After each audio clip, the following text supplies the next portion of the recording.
Hello friends, welcome to my YouTube channel your study guide. तो friends, आज के इस वीडियो में हम लोग आरआरबी ग्रुप डी के प्रीवियस ईयर में पूछे गए जीके जीएस के क्वेश्चन को सॉल्व करने वाले हैं।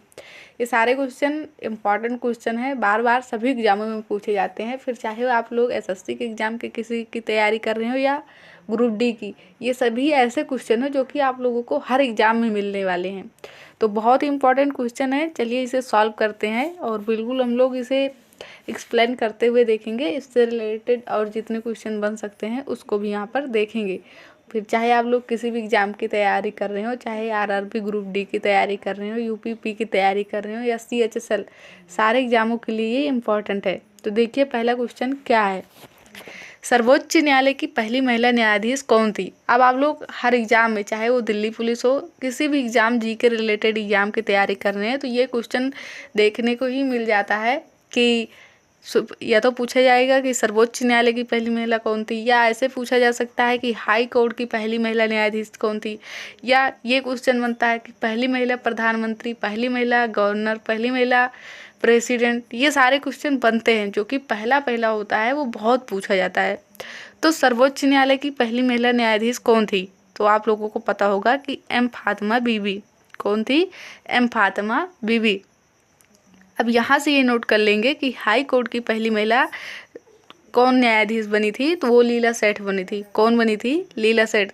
तो ध्यान रखेंगे कि सर्वोच्च न्यायालय की पहली महिला न्यायाधीश बनी थी एम फातिमा बीबी, और हाई कोर्ट की पहली महिला न्यायाधीश कौन बनी थी, तो वो बनी थी लीला सेठ। अब यहाँ से क्वेश्चन और क्या ध्यान रखेंगे, यहाँ से ये क्वेश्चन ध्यान रखेंगे कि पहली महिला गवर्नर कौन बनी। पहली महिला गवर्नर कौन बनी थी और पहली महिला राष्ट्रपति कौन बनी। तो ध्यान रखेंगे कि पहली महिला जो गवर्नर बनी थी वो थी सुचेता कृपलानी।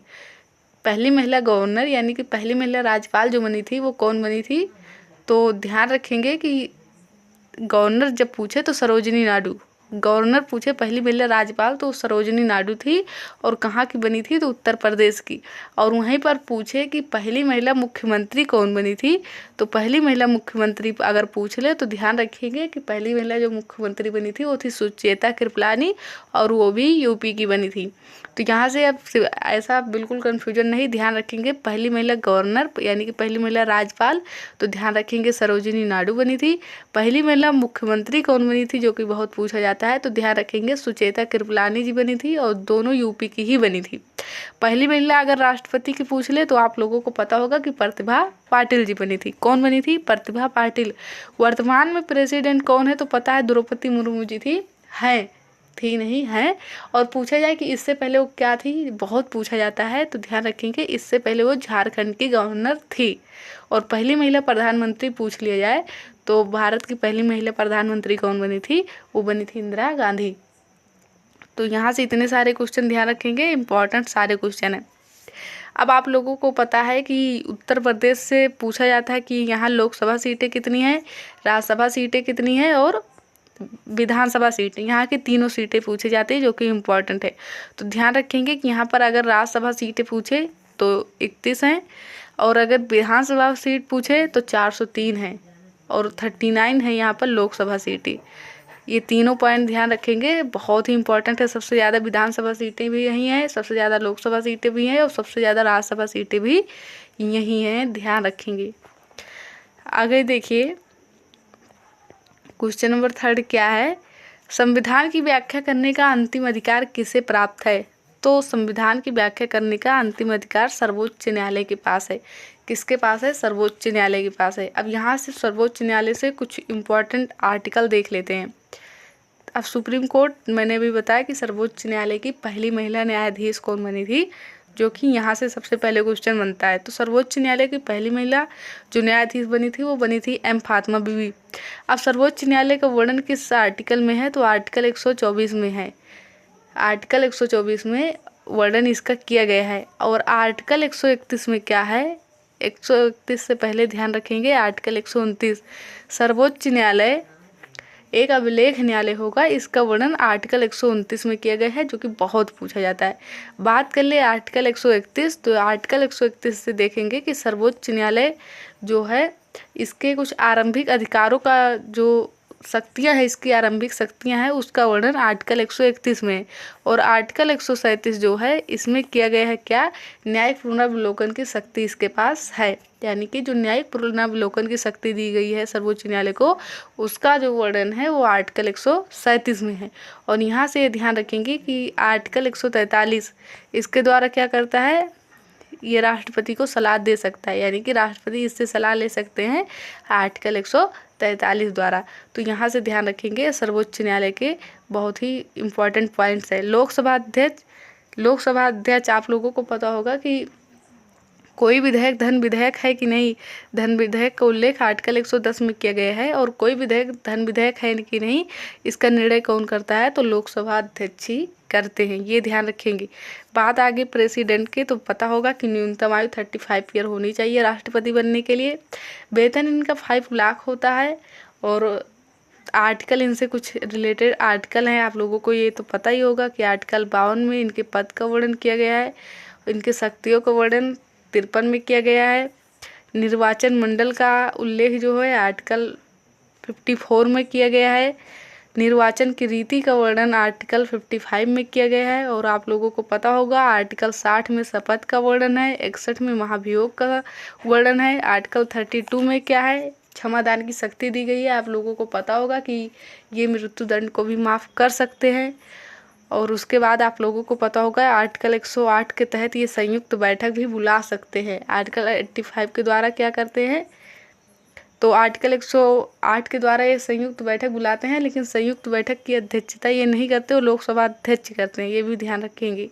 और आर्टिकल 143 के द्वारा क्या करते हैं, सुप्रीम कोर्ट से सलाह ले सकते हैं। महान्यायवादी अटॉर्नी जनरल इन्हें कहा जाता है। और आर्टिकल 76 में इनका वर्णन किया गया है, पता होगा। और ये केंद्र में होते हैं। एडवोकेट जनरल जो होते हैं उनका वर्णन आर्टिकल 162 में किया गया है। क्वेश्चन नंबर 4 देखिए क्या है, नीली क्रांति निम्नलिखित में से किससे संबंधित है। तो नीली क्रांति, पीली क्रांति, गोल क्रांति और श्वेत क्रांति, कृष्ण क्रांति, ये सब बहुत पूछी जाती हैं और आप लोगों को याद भी होगा, आई होप।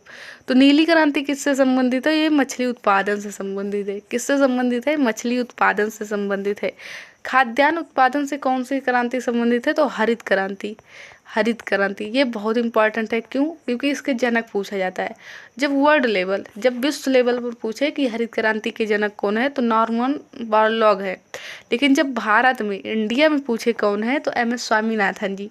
दोनों पॉइंट ध्यान रखेंगे कि हरित क्रांति के विश्व के जनक किसे माना जाता है, नॉर्मन बोरलॉग, लेकिन भारत में MS स्वामीनाथन जी को माना जाता है। आप लोग ये ध्यान रखेंगे। तो हरित क्रांति किससे संबंधित है, खाद्यान्न उत्पादन से। अच्छा, आलू उत्पादन से कौन से संबंधित है, गोल क्रांति। गोल क्रांति किससे संबंधित है, वो आलू उत्पादन से। मछली उत्पादन हो गई नीली क्रांति। ध्यान क्या रखेंगे, ये पूछा जाता है कृष्ण क्रांति किससे संबंधित है, तो ध्यान रखेंगे कि ये पेट्रोलियम जो उत्पादन होता है उससे संबंधित है। उसके बाद श्वेत क्रांति भी ध्यान रखेंगे, श्वेत क्रांति किससे संबंधित है, तो आप लोगों को पता होगा कि जो दुग्ध होता है वो श्वेत होता है। तो श्वेत क्रांति किससे संबंधित है, तो ध्यान रखेंगे दुग्ध उत्पादन से, बहुत पूछी जाती है। रजत क्रांति अंडे उत्पादन से संबंधित है, ध्यान रखेंगे। तो ये कुछ नीली क्रांति, श्वेत क्रांति, कृष्ण क्रांति, गोल क्रांति, ये सब ध्यान रखेंगे। गुलाबी क्रांति किससे संबंधित है, तो आप लोगों को पता होगा झींगा उत्पादन से। और उसके बाद एक होता है जो तिलहन उत्पादन से संबंधित होती है, पीली क्रांति, ये भी ध्यान रखेंगे। अंतर्राष्ट्रीय ओजोन दिवस कब मनाया जाता है, तो अंतर्राष्ट्रीय ओजोन दिवस कब मनाया जाता है, आप लोगों को पता होगा 16 सितंबर को मनाया जाता है। कब मनाया जाता है, 16 सितंबर को। उसके बाद 8 अक्टूबर को क्या मनाया जाता है, इंडियन एयरफोर्स डे मनाया जाता है। 8 अक्टूबर को इंडियन एयरफोर्स डे, 16 सितंबर को क्या मनाया जाता है, ओजोन दिवस मनाया जाता है। और 8 मार्च को क्या मनाया जाता है, अभी कल ही आप लोगों को पता है मनाया गया अंतर्राष्ट्रीय महिला दिवस। इंटरनेशनल वुमेन डे कब मनाया जाता है, 8 मार्च को मनाया जाता है, ध्यान रखेंगे। 10 दिसंबर को मानवाधिकार दिवस मनाया जाता है, ये भी आप लोगों को पता होगा। नेक्स्ट देखते हैं अगला क्वेश्चन हम लोग। और उसके बाद 1 मई को भी आप लोगों को पता होगा कि श्रमिक दिवस मनाया जाता है। दीपावली को हिंदू कैलेंडर के अनुसार निम्नलिखित में से किस महीने में मनाया जाता है, अंतर्राष्ट्रीय श्रम दिवस 1 मई, ध्यान रखेंगे, बहुत पूछा जाता है। तो ये क्वेश्चन देखिए, दीपावली को हिंदू कैलेंडर के अनुसार निम्नलिखित में से किस महीने को मनाया जाता है? तो दिवाली आप लोगों को पता होगा कार्तिक माह में, और होली, अभी होली आने वाली है, आप लोगों को पता है। ये किस महीने में मनाया जाता है? हिंदू महीने के, तो ये फागुन में मनाया जाता है, ध्यान रखेंगे। कार्तिक में क्या मनाया जाता है? दिवाली, और फागुन में क्या मनाया जाता है? होली। ये दोनों पॉइंट ध्यान रखेंगे। रक्षाबंधन श्रावण में मनाया जाता है, और जो गणेश चतुर्थी होती है वो भाद्रपद में मनाया जाता है, ये भी आप लोगों को पता होगा। दशहरा कब मनाया जाता है? अश्विन माह में। कब मनाया जाता है? अश्विन माह में। निम्नलिखित में से किस राज्य के प्रतिनिधि लोकसभा में सबसे अधिक है? तो मैंने ऊपर बताया था कि उत्तर प्रदेश में कितने हैं? 39 लोकसभा सीटें। वहाँ कितनी? राज्यसभा सीटें 31 है, और विधानसभा सीटें कितनी हैं? तो 403 है। ये तीनों पॉइंट ध्यान रखेंगे। सॉरी, जो लोकसभा सीटें हैं वो 39 कहाँ है? तमिलनाडु में। 80 लोकसभा सीटें हैं उत्तर प्रदेश में। ये पॉइंट नोट कर लीजिएगा आप लोग। उत्तर प्रदेश में जो लोकसभा सीटें हैं वो 80 हैं। 39 कहाँ है? तो तमिलनाडु में। ये दूसरा सबसे ज़्यादा है, क्योंकि अब आप लोगों को पता होगा कि एग्जाम में पहला नहीं पूछा जाता, ज़्यादातर यही क्वेश्चन आता है कि सेकंड नंबर पर कौन है। तो सेकंड नंबर पर ध्यान रखिएगा कि लोकसभा सीटें किस राज्य की सबसे ज़्यादा हैं? तो तमिलनाडु की हैं। कितनी है? 39। और जो यूपी की हैं वो, ये भी ध्यान रखिएगा, मोस्ट इम्पॉर्टेंट है कि सबसे ज़्यादा लोकसभा सीटें किस राज्य की हैं? तो ध्यान रखेंगे यूपी की हैं। 80 लोकसभा सीटें हैं। कितनी हैं? तो 80 हैं। एक बार नोट कर लीजिएगा अच्छे से कि लोकसभा सीटें यूपी में 80 हैं, और राज्यसभा सीटें कितनी हैं? तो 31 हैं, और विधानसभा सीट कितनी है? तो 403। ये तीनों पॉइंट नोट कर लीजिएगा, यूपी से इम्पॉर्टेंट है। बाकी दूसरे नंबर पर सबसे ज़्यादा किस राज्य की हैं? तो तमिलनाडु की हैं, और राजस्थान आंध्र प्रदेश की सेम है, 25। अगला देखेंगे हम लोग क्वेश्चन नंबर 8। क्वेश्चन नंबर 8 क्या है? तेलंगाना किस वर्ष भारत का 29वां राज्य बना? तो 2 जून को बना। 2 जून 2014 को भारत के 29वें राज्य के रूप में इसका गठन किया गया। तो राइट आंसर क्या हो जाएगा? 2014। आप लोगों को पता होगा कि ये किस राज्य से अलग होकर बना है? तो आंध्र प्रदेश से। किससे? आंध्र प्रदेश से। और आप लोगों को पता होगा कि भारत की जो मानक समय रेखा है 82.5 डिग्री पूर्वी अक्षांश, ये कितने राज्यों से होकर जाती है? तो आप लोगों को पता होगा ये 5 राज्यों से होकर जाती है, जिसमें से वो आंध्र प्रदेश से भी होकर जाती है। वो 5 राज्य कौन कौन से? बहुत पूछा जाता है। तो एमपी, यूपी और एपी। एमपी, यूपी, एपी, और छत्तीसगढ़ एक है, और एक कौन सा है? उड़ीसा। तो ये ध्यान रखेंगे, 3 तो पीपी वाले हैं, एमपी, यूपी, एपी, और छत्तीसगढ़, उड़ीसा। इन 5 राज्यों से होकर जाती है मध्य प्रदेश, उत्तर प्रदेश और आंध्र प्रदेश। उसके बाद ये एपी से अरुणाचल प्रदेश में समझिएगा, ये कौन सा है? आंध्र प्रदेश। और छत्तीसगढ़, उड़ीसा। और आप लोगों को ट्रिक भी पता होगी कि यूपी में छतुड़ी आंधी से, उससे भी ध्यान रख सकते हैं। अगला देख लीजिए क्वेश्चन नंबर 9 क्या है? क्वेश्चन नंबर 9 क्या है? विटामिन की खोज किसने की थी? तो विटामिन की खोज फंक ने की थी। कोशिका, अमृत कोशिका की खोज आप लोगों को पता होगा बोतल में की थी इन्होंने, रॉबर्ट हुक जी ने 1665 में। जबकि आप लोगों को पता होगा कि जो लुईमन हॉक जी हैं उन्होंने जीवित कोशिका की खोज की थी, और उन्होंने पॉन्ड वाटर में की थी। स्लाइडन यूनसॉन ने कोशिका सिद्धांत दिया था। तो राइट आंसर यहाँ विटामिन की खोज क्या हो जाएगा? फंग। और मैंने कई बार आप लोगों को बताया है कि विटामिन बी और सी पानी में घुलनशील, और ए, डी, ई के जो हैं वो वसा में घुलनशील हैं। और कल मैंने आप लोगों को इसके रासायनिक नाम भी बताया था, रेटिनॉल, थायमीन, एस्कर्बिक, कैल्सिफेरॉल, उसके बाद टोकोफेरॉल, फिलोकोनान। बताया था आप लोगों को सारे विटामिन का रासायनिक नाम, इनके कारण रोग कौन कौन से होते हैं ये भी बताया था। ब्रिटिशों के साथ अलीनगर की संधि पर हस्ताक्षर सिराजुद्दौला ने किया था, आप लोगों को पता होगा। और प्लासी युद्ध 1757 में, 23 जून 1757 में सिराजुद्दौला और अंग्रेजों की तरफ से नेतृत्व कर रहे थे रॉबर्ट क्लाइव, इनके बीच हुआ था। उसके बाद 1764 में क्या हुआ था? बक्सर का युद्ध हुआ था। ये भी पूछा जाता है, बक्सर और प्लासी दोनों आप लोगों को पता होगा। और ये भी पूछा जाता है कि ब्लैक होल की घटना कब हुई थी? तो 1756, 20 जून 1756। ये भी ध्यान रखेंगे। भारत में प्रशासनिक सेवाओं का जनक किसे माना जाता है? कॉर्नवालिस को माना जाता है। और जो डलहौजी हैं इन्हें आप लोगों को पता होगा, डलहौजी हड़प नीति डलहौजी ने चलाई थी। उसके बाद और क्या किया था? इनके समय वुड डिस्पैच आया था जो कि शिक्षा से रिलेटेड था। और 1753 में इन्होंने रेल चलवाई थी। भारत में रेल का जनक भी नहीं माना जाता है और मुंबई से ठाणे के बीच चलवाई थी, ये भी आप लोगों को पता होगा। सारे पॉइंट को ध्यान रखेंगे और ध्यान रखेंगे कि जो ये कैनिंग है ये गवर्नर थे किस समय, जब हुई थी 1857 की क्रांति, उस समय गवर्नर कौन थे 1857 की क्रांति के समय, तो कैनिंग थे। और पता होगा कि जब 1857 की क्रांति खत्म हुई तो 1858 का जो अधिनियम आया था उसके तहत गवर्नर जनरल का पद हटाकर वायसराय बना दिया गया था और भारत के पहले वायसराय बनाए गए थे यही कैनिंग। लेकिन पूछे कि स्वतंत्र भारत के पहले वायसराय कौन थे, तो स्वतंत्र भारत के प्रथम वायसराय नहीं पूछेगा। क्यों नहीं पूछा जाएगा, क्योंकि पहले तो स्वतंत्र भारत, जब भारत स्वतंत्र हो गया तो वायसराय का पद फिर से हटा दिया गया, फिर से गवर्नर जनरल का पद ला दिया गया। और जब स्वतंत्र भारत के प्रथम गवर्नर जनरल पूछा जाता है तो राइट आंसर होता है माउंटबेटन। क्या होता है, माउंटबेटन। लेकिन जब स्वतंत्र भारत के प्रथम भारतीय गवर्नर जनरल पूछेगा तो श्री राजगोपालाचारी जी हो जाएंगे, ये भी ध्यान रखिएगा। तो ये सारे पॉइंट आप लोग ध्यान रखेंगे। पूछा जाए कि 1857 की क्रांति के समय गवर्नर जनरल कौन थे, तो कैनिंग राइट आंसर उस समय होगा। और 1757 की क्रांति के समय कौन थे, यानी कि प्लासी, ये क्रांति नहीं पूछा जाता 1757, ये पूछा जाता है प्लासी के युद्ध के समय कौन थे, तब कलाइव हो जाएगा। सारे पॉइंट ध्यान रखेंगे। और प्रशासनिक सेवाओं का जनक कार्नवालिस को माना जाता है, तो इसका राइट आंसर क्या हो जाएगा, इसका राइट आंसर क्या हो जाएगा, तो इसका राइट आंसर होगा ऑप्शन ए। आगे बढ़ते हम लोग नेक्स्ट क्वेश्चन पर। Question number 12। क्वेश्चन नंबर 12 है जीएसटी परिषद की स्थापना किस अनुच्छेद में की गई है, तो 279A में है, ध्यान रखेंगे। 124 में मैंने बताया कि सुप्रीम कोर्ट है। अगला क्वेश्चन देखिए, संविधान की व्याख्या करने की शक्ति किसके पास है, तो सर्वोच्च न्यायालय, केवल और केवल सुप्रीम कोर्ट के पास है, ये भी ध्यान रखेंगे। आगे क्वेश्चन देखते हैं हम लोग।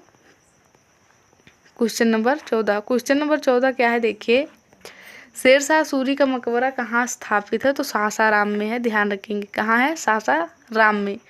भारतीय ध्वज की लंबाई और चौड़ाई का अनुपात कितना है, तो भारतीय ध्वज की लंबाई और चौड़ाई का अनुपात 3:2 है। और इसके डिजाइन को तैयार किसने किया था, तो आप लोगों को पता होगा किसने किया था, पिंगली वेंकैया। राइट आंसर क्या हो जाएगा, पिंगली वेंकैया। और आप लोगों को पता होगा कि जो कुछ स्लोगन हैं दिए गए हैं, जैसे दिल्ली चलो सुभाष चंद्र बोस, और स्वराज हमारा जन्म सिद्ध अधिकार है और हम इसे लेकर रहेंगे, बाल गंगाधर तिलक, सारे जहां से अच्छा हिंदुस्तान हमारा, ये गीत किसने लिखा है, तो मोहम्मद इकबाल ने लिखा है। तो ये सारे पूछे जाते हैं, आप लोग इन सभी को ध्यान रखेंगे, इम्पॉर्टेंट है। और आप लोग कई एग्जाम में देखते होंगे कि पूछा भी जाता है। आगे देखिए, कर मत दो किसने कहा था, तो सरदार वल्लभ भाई पटेल जी ने कहा था। सरफरोशी की तमन्ना अब हमारे दिल में, तो ये सब स्लोगन आप लोग ध्यान रखिएगा। भारत का सबसे ऊंचा बांध, तो भारत का सबसे ऊंचा बांध टिहरी बांध है, भागीरथी नदी पर है। भारत का सबसे लंबा बांध हीराकुंड बांध है, महानदी पर है। भाखड़ा नागल बांध सबसे बड़ा बांध है और ये सतलुज नदी पर है। नागा अर्जुन बांध किस नदी पर है, तो कृष्णा नदी पर है, ये भी ध्यान रखेंगे। आगे देखते हैं हम लोग, शक संवत कब शुरू हुआ था, तो शक संवत चालू हुआ था, कनिष्क ने चालू करवाया था 78 AD में, और विक्रमी संवत चालू हुआ था 57 BC में। भारत के कितने राज्य समुद्री तटीय सीमा बनाते हैं, तो भारत के कितने राज्य समुद्री तटीय सीमा बनाते हैं, 9। कितने बनाते हैं, 9। गुजरात, महाराष्ट्र, गोवा, कर्नाटक, केरल, फिर तमिलनाडु, आंध्र प्रदेश, उसके बाद क्या हो जाएगा, उड़ीसा, वेस्ट बंगाल। तो 4 इधर के हो जाएंगे, 5 इधर के, 9 राज्य हैं, राइट आंसर हो जाएगा। और आप लोगों को पता होगा कि सबसे ज़्यादा समुद्री तटीय सीमा कौन बनाता है, सबसे लंबी, तो गुजरात। लेकिन जब प्रायद्वीपीय भारत इसमें पूछे तो आंध्र प्रदेश हो जाएगा आंसर, ध्यान रखेंगे। और राज्य और यूटी मिलाकर पूछे कि सबसे लंबी तटीय सीमा कौन बनाता है, तो ध्यान रखेंगे अंडमान निकोबार, राइट आंसर तब हो जाएगा। अब व्यक्ति की स्वतंत्रता का अधिकार भारतीय संविधान के किस अनुच्छेद में किया गया है, तो आर्टिकल 19 में है। इसमें 6 अधिकार दिए गए हैं, आप लोगों को पता होगा 20 में क्या है और 21 में क्या है। 19 से 22 स्वतंत्रता का अधिकार दिया गया है, 19 में व्यक्ति की स्वतंत्रता है और 20 में क्या है, तो अपराध के दोष सिद्धि का अधिकार है। आर्टिकल 21 में जीवन का अधिकार है। आर्टिकल 21A में शिक्षा का अधिकार है। और आर्टिकल 22 में क्या है, तो गिरफ्तारी के संरक्षण का अधिकार दिया गया है। 14 में कानून के समझ समानता है और धर्म जात लिंग आदि के आधार पर भेदभाव नहीं होगा, वो 15 में है। उसका 16 में क्या है, आप लोगों को पता होगा। 16 में क्या है, सरकारी नौकरी सरकारी नियोजन में अवसर की समानता दिया गया। और 17 में अनटचेबिलिटी के यानी कि छुआछूत के अंत की बात की गई है। और 18 में उपाधियों का अंत है। तो ये आप लोगों के समता एवं समानता का अधिकार 14 से 18 हो गया और 19 से 22 स्वतंत्रता का अधिकार हो गया। उसके बाद शोषण का अधिकार, शोषण के विरुद्ध अधिकार है 23 से 24। धार्मिक स्वतंत्रता के अधिकार का वर्णन है 25 से 28। 29 से 30 में क्या है, सांस्कृतिक एवं शिक्षा का अधिकार दिया गया है केवल अल्पसंख्यकों को। आर्टिकल 32 में संवैधानिक उपचारों का अधिकार। ये थे आपके 6 मौलिक अधिकार। शोषण के विरुद्ध अधिकार का वर्णन आर्टिकल 23 से 24। 25 से 28 में क्या है, धार्मिक स्वतंत्रता का अधिकार। और आर्टिकल 32 में क्या है, संवैधानिक उपचारों का अधिकार, जिसे डॉक्टर BR अम्बेडकर जी ने संविधान की आत्मा और हृदय कहा है। इसके द्वारा सुप्रीम कोर्ट 5 रिट जारी करता है और उत्प्रेषण को पोस्टमार्टम भी कहा जाता है, ध्यान रखेंगे। मौलिक अधिकारों के प्रावधानों को किस देश के संविधान से लिया गया है, तो USA से। USA से आप लोगों को पता होगा कि राष्ट्रपति के महाभियोग, सुप्रीम कोर्ट के न्यायाधीश के महाभियोग की प्रक्रिया ली गई है। प्रस्तावना को भी यहीं से ली गई, लेकिन प्रस्तावना की भाषा को कहाँ से लिया गया है, तो ऑस्ट्रेलिया से लिया गया, ये ध्यान रखेंगे। उसके बाद साउथ अफ्रीका से संविधान संशोधन की प्रक्रिया आर्टिकल 368 को लिया गया है, आप लोगों को पता होगा। और भाग 20 में इसका वर्णन किया गया है, ये भी पता होगा। इंग्लैंड से संसदीय प्रणाली को लिया गया है। आगे क्वेश्चन देखेंगे, क्वेश्चन नंबर 22 क्या है, डॉक्टर BR अम्बेडकर ने किसे संविधान की आत्मा एवं हृदय कहा है, तो आर्टिकल 32 को। DPSP राजकीय नीति निर्देशक तत्व को कहाँ से लिया गया है, आयरलैंड से। प्रस्तावना को हमने लिया तो USA से है, लेकिन इसकी भाषा, इसकी लैंग्वेज को हमने कहाँ से लिया है, वो ऑस्ट्रेलिया से लिया है, ध्यान रखेंगे। नेक्स्ट क्वेश्चन देखते हैं, अनुच्छेद 23 आर्टिकल 50, इसमें क्या है, तो आर्टिकल 50 में कार्यपालिका एवं न्यायपालिका के अलगाव की बात की गई। समान नागरिक संहिता आर्टिकल 44, निःशुल्क विधिक सहायता का उल्लेख 39A में किया गया है। अंतर्राष्ट्रीय शांति एवं सुरक्षा का अधिकार का वर्णन आर्टिकल 51 में है। मूल संविधान में कुल मौलिक अधिकार कितने दिए गए थे, 7 दिए गए थे। 44वें संविधान संशोधन के द्वारा संपत्ति के अधिकार को हटा दिया गया और वर्तमान में वो किस आर्टिकल में है, तो 300A में दिया गया है और वो कानूनी अधिकार बना दिए गए हैं। तो जो 7वां मौलिक अधिकार था संपत्ति का अधिकार, उसे हटाकर आर्टिकल 300A में जोड़ दिया गया है, ध्यान रखेंगे। किस अनुच्छेद के तहत सुप्रीम कोर्ट रिट जारी करता है, तो 32 और हाई कोर्ट आर्टिकल 226 के द्वारा रिट जारी करता है, ध्यान रखेंगे। शक्ति का SI मात्रक क्या होता है, शक्ति का SI मात्रक क्या होता है, वाट होता है। न्यूटन बल का मात्रक है। प्रकाश वर्ष दूरी का सबसे बड़ा मात्रक है। और पास्कल किसका मात्रक है, तो दाब का, ये भी ध्यान रखेंगे। पास्कल किसका मात्रक है, दाब का मात्रक है। डिस्टेंस दूरी का मात्रक क्या है, प्रकाश वर्ष। और बल का मात्रक क्या है, तो ध्यान रखेंगे बल का मात्रक है न्यूटन। शक्ति का मात्रक क्या हो जाएगा, वाट। भारत आने वाले प्रथम चीनी यात्री कौन थे, तो भारत आने वाले प्रथम चीनी यात्री कौन थे, ह्वेनसांग थे, फाहियान थे, मेगास्थनीज थे। तो भारत आने वाले प्रथम चीनी यात्री जो थे वो थे फाहियान थे। कौन थे, फाहियान। ये चंद्रगुप्त द्वितीय के दरबार में आए थे। और ह्वेनसांग जो थे वो दूसरे थे। मेगास्थनीज की पुस्तक का क्या नाम है, जो कि बहुत पूछा जाता है, इंडिका है। और ये किसके दरबार में आए थे, तो चंद्रगुप्त मौर्य के, मौर्य वंश के संस्थापक। और अभी आप लोगों को पता होगा कि RPF में क्वेश्चन पूछा गया था कि चंद्रगुप्त मौर्य के पुत्र का क्या नाम था। तो सभी लोग किसमें कंफ्यूज हो जाते हैं, कंफ्यूज इसलिए होता है कि बिंदुसार था या बिंबिसार था, ये कंफ्यूज कर देता है। तो ध्यान रखेंगे कि उनकी एक बिंदु, आप लोगों को पता होगा ना कि विष के कारण वो हुआ था उनका जन्म, तो बिंदुसार, क्या ध्यान रखेंगे, बिंदु। चंद्रगुप्त मौर्य के पुत्र का क्या नाम था, बिंदुसार, ये ध्यान रखेंगे। अभी RPF में पूछा गया, लेटेस्ट वाले एग्जाम में पूछा गया क्वेश्चन है। मानव शरीर का रक्त बैंक किसे कहा जाता है, प्लीहा कहा जाता है, ध्यान रखेंगे। द गाइड के लेखक कौन है, द गाइड के लेखक कौन है, आप लोगों को पता होगा, RK नारायण जी हैं। द गाइड के लेखक आर.के. नारायण। और गोदान गबन सेवा सदन ये सब किसकी है? मुंशी प्रेमचंद की। पद्मावत मोहम्मद किसकी है? मलिक मोहम्मद जायसी की, बहुत पूछी जाती है। महात्मा गांधी की हिंद स्वराज है। और आप लोगों को पता होगा द एक्सपेरिमेंट विथ ट्रूथ, सत्य के साथ मेरा प्रयोग, ये भी गांधी जी की ही है। Mook Nayak waiting for a visa किसकी है? Doctor B R. अम्बेडकर की। आयुष्मान खुराना की cracking the code my journey in Bollywood. और क्रिकेट के खिलाड़ियों की तो आप लोगों को पता ही होगा, जैसे आप लोगों को पता होगा कि सचिन तेंदुलकर जी की playing it my way, Yuvraj Singh की the test of my life, the race of my life किसकी है? तो ये सब आप लोग ध्यान रखेंगे। जैसे एडोल्फ हिटलर की माइन कॉम्फ पूछी जाती है। साइना नेहवाल की playing to win, Saina Nehwal और सानिया मिर्जा की एस अगेंस्ट आर्ट्स। तो ये सारी पुस्तक इमरान हाशमी की आप लोगों को पता होगा, द किस ऑफ माई लाइफ।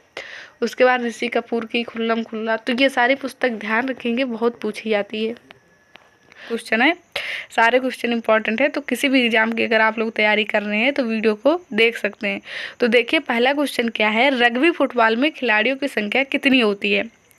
अब आप चाहे सीजीएल का दे, चाहे सीएचएसएल का दे, चाहे आरआरबी ग्रुप डी का दे, चाहे आरपीएफ का दे, चाहे यूपी पुलिस का दे, अब खेल से जो क्वेश्चन बनते हैं वही सारे क्वेश्चन हैं जो सभी एग्जामों में पूछे जाते हैं। अब खेल से कहीं अलग से क्वेश्चन बनाकर नहीं लाएगा। अब रग्बी फुटबॉल में कितने खिलाड़ियों की संख्या होती है, ऐसा तो है नहीं कि ग्रुप डी में इसका आंसर दूसरा होगा, यूपी पुलिस में दूसरा। तो ये सारे क्वेश्चन इंपॉर्टेंट है और सारे क्वेश्चन ये रिपीट होते हैं सभी एग्जामों में आप लोग देखेंगे। तो रग्बी फुटबॉल में खिलाड़ियों की संख्या कितनी होती है? तो राइट आंसर कितना हो जाएगा? 15 होती है, आप लोगों को पता होगा। अब यहाँ से ये ध्यान रखना है कि जो रग्बी फुटबॉल है ये एकमात्र ऐसा खेल है जिसमें खिलाड़ियों की सबसे ज़्यादा संख्या होती है। तो अगर ऐसा भी क्वेश्चन पूछ ले कि किस खेल में खिलाड़ियों की सबसे ज़्यादा संख्या होती है, तो वो ध्यान रखेंगे रग्बी फुटबॉल ही है। और इसमें टोटल खिलाड़ियों की संख्या कितनी होती है? 15। अब ऐसा तो है नहीं कि रग्बी फुटबॉल ही एग्जाम में पूछा जा सकता है। तो अब जितने इम्पोर्टेंट खेल हैं उनमें खिलाड़ियों की संख्या कितनी होती है उसको हम लोग एक ट्रिक के माध्यम से देख लेते हैं, जिससे आप लोग कभी भूलेंगे नहीं। ट्रिक क्या ध्यान रखेंगे? P4 बास्केटबॉल वाली ने जिम खोली। ट्रिक अच्छे से ध्यान रखेंगे कि P4 बास्केटबॉल वाली ने जिम खोली। अब P से ध्यान रखेंगे पोलो, और बास्केटबॉल से बास्केटबॉल हो जाएगा, और वालिस हो जाएगा वॉलीबॉल, और नेस हो जाएगा नेटबॉल, जी से हो जाएगा जिम्नास्टिक, और खा से हो जाएगा खो खो। अब ध्यान क्या रखना है कि पोलो में 4, बास्केटबॉल में 5, वॉलीबॉल में 6, नेटबॉल में 7, जिम्नास्टिक में 8 और खो खो में 9। तो बिल्कुल एक सीरीज से है, आप लोग देख पा रहे होंगे कि 4, 5, 6, 7, 8 और 9। तो ट्रिक कैसे ध्यान रखेंगे? ट्रिक ध्यान रखेंगे कि P4 बास्केटबॉल वाली ने जिम खोली। तो P से हो जाएगा, पास हो जाएगा पोलो, और बास्केटबॉल से बास्केटबॉल है ही, वालिस हो जाएगा वॉलीबॉल, नेस हो जाएगा नेटबॉल, जिम से हो जाएगा जिम्नास्टिक, और खो से हो जाएगा खो खो। तो यहाँ पर 4, यहाँ पर 5, यहाँ पर 6, यहाँ पर 7, यहाँ पर 8 और यहाँ पर 9। तो यहाँ से आप लोग ध्यान रख पाएंगे। अब यहाँ से ध्यान क्या रखेंगे कि खा से हो जाएगा, खा से होगा, खो से हो जाएगा खो खो, इसमें 9 होते हैं। यहीं से ध्यान रखेंगे कि बेसबॉल जो होता है उसमें भी 9 होता है, और ऐसे जो नेट बॉल है इसमें 7 होता है। यहीं पर ध्यान रखेंगे कि जो कबड्डी होता है उसमें भी 7 होते हैं।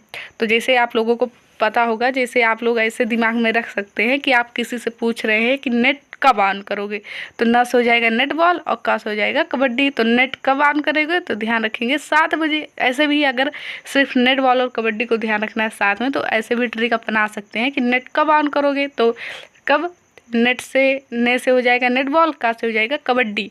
तो दोनों ध्यान रखेंगे, नेट बॉल और कबड्डी में 7 होते हैं, खो खो और बेसबॉल में 9। तो यहाँ से जो आप लोग ट्रिक से ध्यान कर पाएंगे, पोलो, बास्केटबॉल, वॉलीबॉल, नेटबॉल, जिम्नास्टिक और खो खो। खो खो में 9, इसमें 8, इसमें 7, इसमें 6, इसमें 5 और इसमें 4। अब पोलो में 4 होता है लेकिन वहीं पर पूछ ले कि वाटर वॉल्यूम कितना होता है, तब आप लोग देखिए वाटर को कैसे लिखते हैं, W से लिखते हैं, और W को उल्टा पढ़ेंगे तो क्या हो जाएगा 3। तो वाटर में यानी कि पोलो में 3 जोड़ देंगे तो हो जाएगा 7। तो 4 और 3 7, ध्यान रखेंगे कि वाटर पोलो में 7 होते हैं।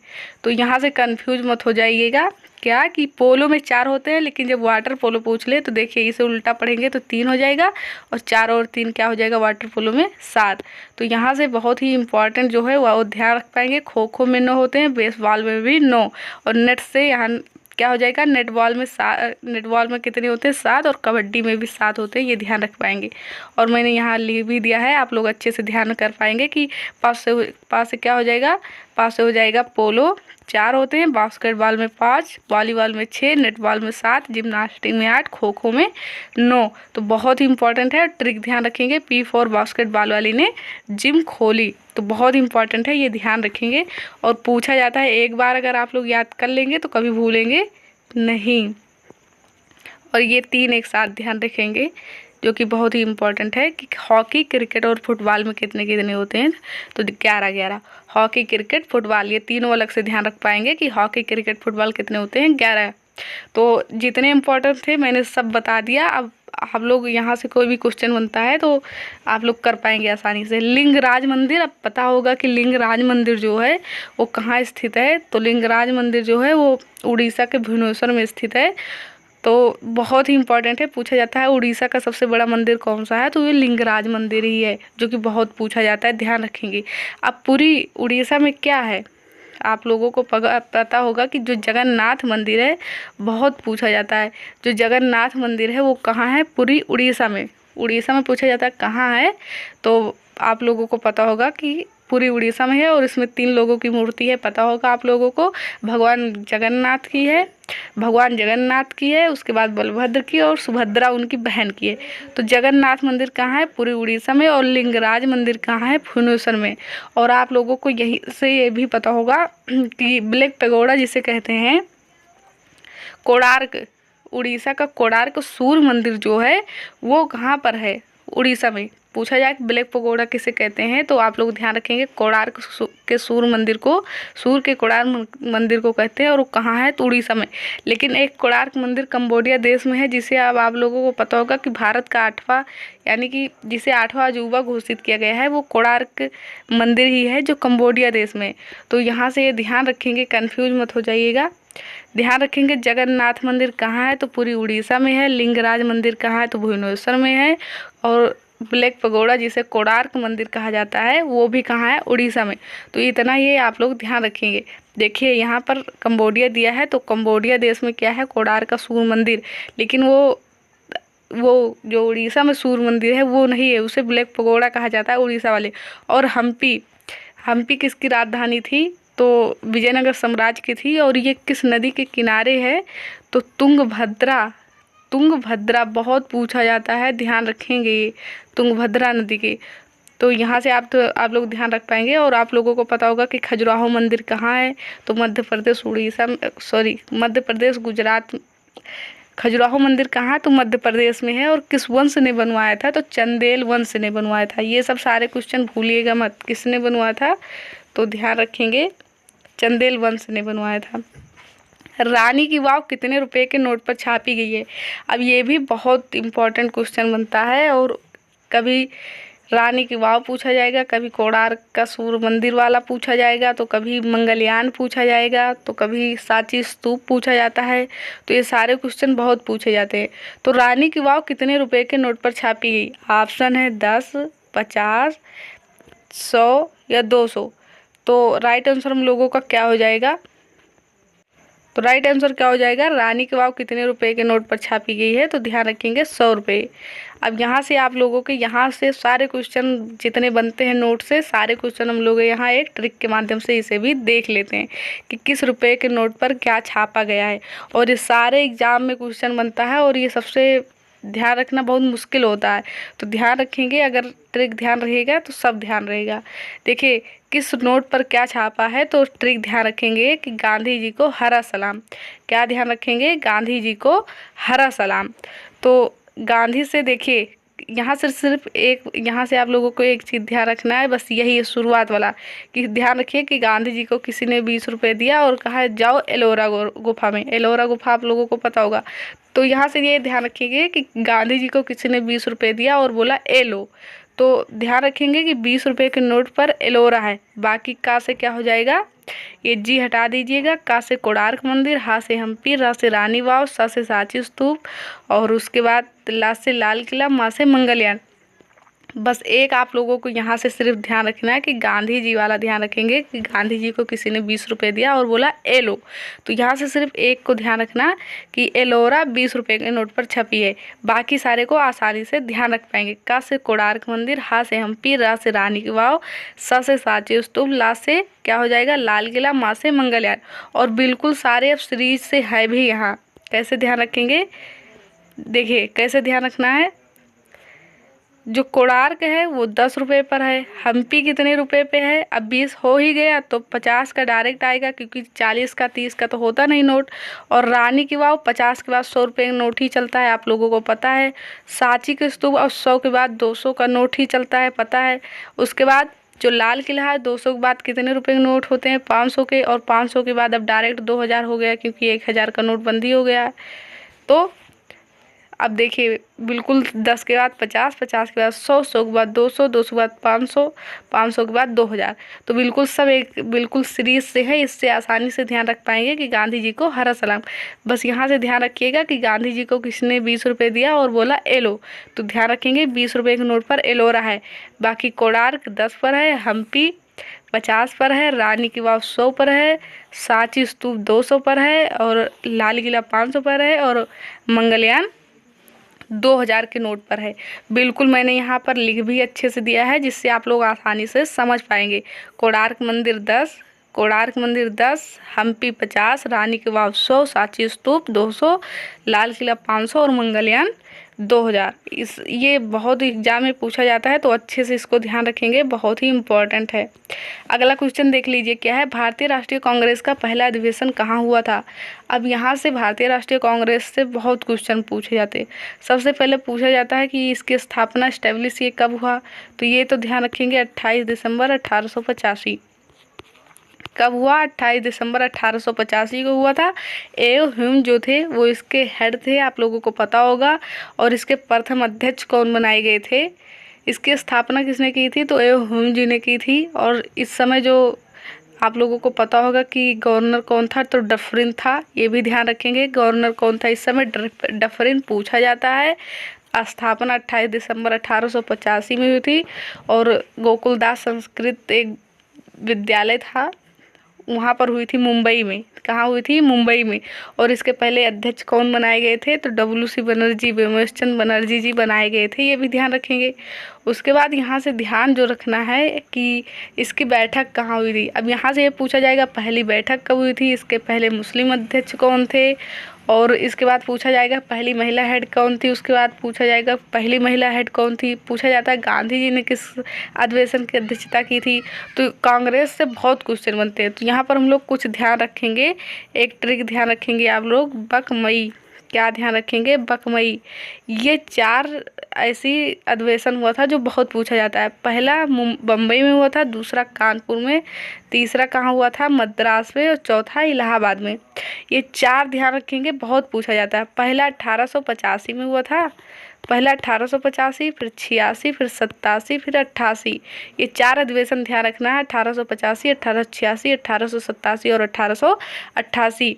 पहला बम्बई में हुआ था, दूसरा कलकत्ता में, तीसरा मद्रास में और चौथा इलाहाबाद में हुआ था। पहले के हेड कौन थे, पहले के हेड ध्यान रखेंगे आप लोग कौन थे, तो पहले के हेड व्योमेश बनर्जी जी थे, दूसरे के दादा भाई नौरोजी जी थे, और तीसरे के जो हेड थे वो कौन थे, तो बदरुद्दीन तैयब थे। कौन थे, बदरुद्दीन तैयब। और जो चौथे थे वो कौन थे, तो जॉर्ज यूले। तो पूछा जाता है कि पहले मुस्लिम अध्यक्ष कौन बनाए गए थे, वो बदरुद्दीन तैयब जी बनाए गए थे 87 में। और पहले अंग्रेज कौन बनाए गए थे जो गैर भारतीय थे, पूछा जाता है पहले अंग्रेज कौन थे, तो जॉर्ज यूले थे, जो कि इलाहाबाद में हुआ था, उसके अध्यक्ष बनाए गए थे कब, तो 1888। ये सारे क्वेश्चन ध्यान रखेंगे, बहुत इंपॉर्टेंट है। पहली महिला अध्यक्ष पूछा जाए तो आप लोग ध्यान रखेंगे एनी बेसेंट। और पहली महिला भारतीय कौन अध्यक्ष बनाई गई थी, वो सरोजिनी नायडू। तो ये बहुत इंपॉर्टेंट है, इसको आप लोग ध्यान रखेंगे। तो पहला कहाँ हुआ था, मुंबई में हुआ था, दूसरा कहाँ हुआ था, कलकत्ता, तीसरा कहाँ हुआ, मद्रास, और चौथा कहाँ हुआ था, इलाहाबाद। तीसरे के जो हेड बनाए गए थे वो बदरुद्दीन तैयब थे 1887 में, गैर भारतीय। और पहले जो अंग्रेज थे वो 1888 कौन थे, जॉर्ज यूले। तो यहाँ से आप लोगों के सारे क्वेश्चन क्लियर हो गए होंगे। तो बहुत इंपॉर्टेंट है, ध्यान रखिएगा। पहली महिला जो भारतीय बनाई गई थी अध्यक्ष, वो सरोजिनी नायडू जी थे। और पता होगा सरोजिनी नायडू जो हैं वो भारत की पहली महिला मुख्यमंत्री भी थी यूपी की। तो ये बहुत इंपॉर्टेंट क्वेश्चन है, सारे क्वेश्चन आप ध्यान रखेंगे। तो इस क्वेश्चन का आंसर क्या हो जाएगा, भारतीय राष्ट्रीय कांग्रेस का पहला अधिवेशन कहाँ हुआ था, तो मुंबई में। कब हुआ था, 1885 में। ध्यान रखेंगे, बिमोश चंद्र बनर्जी जी इसके हेड थे। आइए देखिए नेक्स्ट क्वेश्चन। नेक्स्ट क्वेश्चन क्या है, भारत में कितने जैवमंडल आरक्षित क्षेत्र हैं, तो 18। ये ऐसे सिंपल सा क्वेश्चन पूछा जाता है, आप लोग ध्यान रखेंगे। क्वेश्चन नंबर 6 क्या है, देख लीजिए। निम्नलिखित में से कौन 3 प्रकार की प्रमुख शैलों में से एक नहीं है, तो आप यहाँ देख सकते हैं आप लोग कि ये चट्टान की प्रकारें हैं, कौन सी, अग्नेय शैल, कायांतरित शैल, और अग्नेय शैल, कायांतरित शैल और अवसादी चट्टानें। ये आप लोगों को पता है, ये चट्टाने के प्रकार है, लेकिन ये चुंबकीय शैल इन सबसे अलग है। तो राइट आंसर ऑप्शन ए हो जाएगा। अगला क्वेश्चन देखिए, अब बुक से भी क्वेश्चन पूछा जाता है, आप लोगों को पता ही है कि the race of my life किसकी है, मिल्खा सिंह की है। R.K. नारायण जी की कौन सी है, द गाइड, कौन सी है, द गाइड, ये R.K. नारायण जी की है। आयुष्मान खुराना जी की बहुत पूछा जाता है, MTS में पूछा गया था प्रीवियस ईयर में, आप लोगों को पता है कि cracking the code my journey in Bollywood किसकी है, ये आयुष्मान खुराना जी के हैं। और अरुंधति राय जी की पूछी जाती है कि आप लोगों को पता होगा कि the God of small thing किसकी है, अरुंधति राय जी की बहुत पूछी जाती है। साइना नेहवाल की भी पूछी जाती है, playing to win. Sania Mirza की ace against of, Adolf Hitler, Mein Kampf. Major Dhyanchandra ji की पूछी जाती है आत्मकथा, उनकी कौन सी है, गोल है। प्लेइंग इट माई वे किसकी है, तो सचिन तेंदुलकर जी की खुल्लम खुल्ला। ऋषि कपूर की है, पूछा जाता है। द किस ऑफ माई लाइफ किसकी है, तो इमरान हाशमी। अनुपम खेर की कौन सी है, आप लोगों को पता होगा, your best day is today. तो ये सारी पुस्तकें बहुत पूछी जाती है, ध्यान रखिएगा। अरविंद अडे की कौन सी है, द व्हाइट टाइगर, बहुत पूछा जाता है। युवराज सिंह की कौन सी है, the test of my life. Exam warrior किसकी है, तो मोदी जी की है, पूछा जाता है, ये भी आप लोगों को पता होगा। अगला क्वेश्चन देखेंगे हम लोग, खजुराहो के मंदिर, मैंने ऊपर बताया था ये आप लोगों को, किस राजवंश ने बनवाया था, तो चंदेल राजवंश ने बनवाया था। कहाँ है, तो ये MP में है। और MP में ही मध्य प्रदेश में आप लोगों को पता होगा कि बहुत सारे नेशनल पार्क है, पन्ना, उसके बाद सतपुड़ा, माधोगढ़, बांधवगढ़ और संजय, और ये सारे बहुत ही इंपॉर्टेंट है। कान्हा, जो कृष्ण भगवान के नाम है सारे, वो मध्य प्रदेश में ही है और बहुत पूछा जाता है, ध्यान रखिएगा। अगला देखेंगे हम लोग, मानव शरीर का तापमान कितना होता है, तो 37 डिग्री सेल्सियस होता है, ध्यान रखेंगे। कितना होता है, 37 डिग्री सेल्सियस, 98.6 फ़ारेनहाइट या 310 केल्विन। तो किसी में भी दिया जाए तो ये सब आप लोग ध्यान रखेंगे, 98.6 फ़ारेनहाइट। तो तीनों में ही होता है, ध्यान रखेंगे। इंपॉर्टेंट क्वेश्चन है, सिंपल क्वेश्चन जब पूछना रहता है तो एग्जाम में कुछ सिंपल क्वेश्चन भी आते हैं, आप लोगों को पता है। अनुच्छेद 51A किससे संबंधित है, अब 51A में जो है आप लोगों को पता होगा, इसमें 11 मौलिक कर्तव्य हैं। देखिए पहले 10 ही मौलिक कर्तव्य थे, लेकिन 86वां संविधान संशोधन जब हुआ था 2002 में, तो इसमें क्या हुआ था, 11वां मौलिक कर्तव्य जोड़ा गया, 51 के जोड़ा गया। अब आप लोगों को पता होगा कि जो 86वां संविधान संशोधन हुआ था, इसमें 3 आप लोगों को पता होगा कि DPSP 36 से 51 तक है, जो 45 नंबर आर्टिकल है, उसके बाद 51A है, और ये 21A है, और 51K है। इसमें ये तीनों में सेम ही चीज़ें हैं, मतलब सेम नहीं है, लेकिन ये तीनों किससे प्रभावित हैं, तो 96 संविधान संशोधन 2002। अब देखिए जो 45 नंबर है, इसमें पहले था कि 6 से 14 वर्ष के बच्चों को सरकार शिक्षा देने के लिए बाध्य है, लेकिन इसे फंडामेंटल राइट बना दिया गया 86वें संविधान संशोधन 2002 द्वारा। तो इसमें कर दिया गया कि 6 से 14 वर्ष के बच्चों को सरकार शिक्षा देने के लिए बाध्य है।